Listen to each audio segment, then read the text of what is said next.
The connection between quantum physics and consciousness. How modern science confirms ancient yogic truths.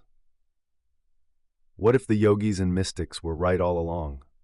What if consciousness isn't just a byproduct of the brain, but the very field from which reality arises? In this video, we'll explore the deep and astonishing parallels between quantum physics and yogic wisdom, and how modern science is beginning to echo what the rishis knew thousands of years ago. Section 1. Yogic Cosmology. Consciousness comes first. In the Vedic worldview, consciousness is primary. It is not created by matter. It is the source of matter. The Upanishads declare Prajnanam Brahma, consciousness is Brahman. The outer world, or Prakriti, arises from the interplay of energy, vibration, and perception. But behind it all is Purusha, the silent, unchanging, witnessing awareness. Yogis have always taught, the mind is not the seer. The brain is not the source.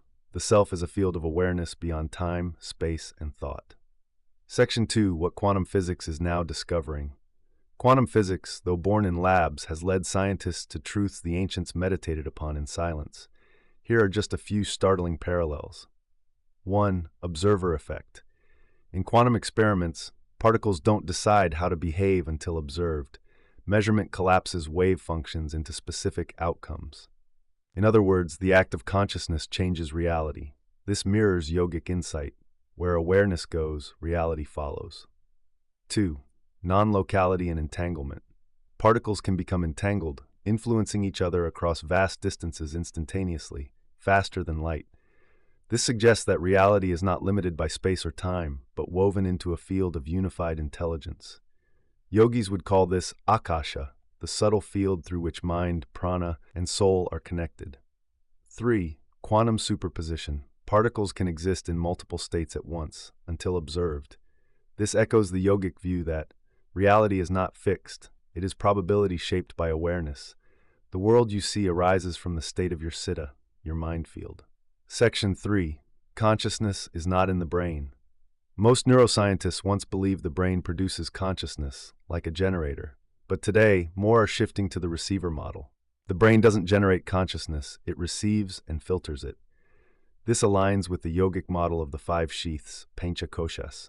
The mind and body are only outer layers. Anandamaya kosha, the bliss sheath, is closer to the self. Beyond all is Atman, pure awareness, untouched by thought. Section 4. Yogic practices as quantum alignment. The sages weren't trying to relax. They were learning to tune their consciousness to the source field. 1. Mantra as wave collapse tool. Each mantra is a frequency that organizes the mind field. Chanting OM collapses the inner noise into coherence. 2. Meditation as observer training. In deep meditation, the ego collapses and the witness remains. At that moment, you become both the observer and the field. 3. Pranayama as energy recalibration.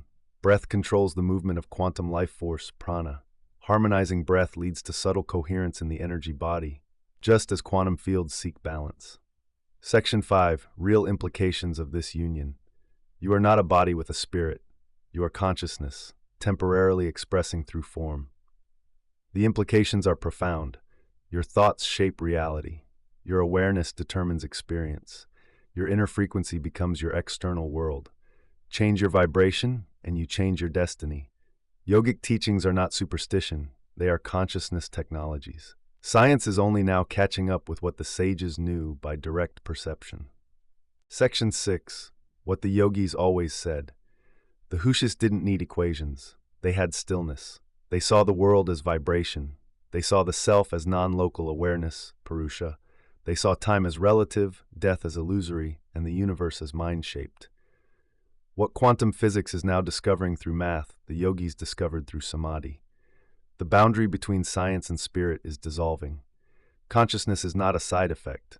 It is the source. The sages knew it. Now the scientists are beginning to glimpse it too.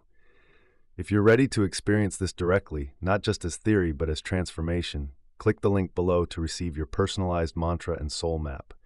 And subscribe, because in the next video, we'll explore the chakras and the planets, and how each energy center in your body is linked to the grahas of Vedic astrology. Until then, observe wisely.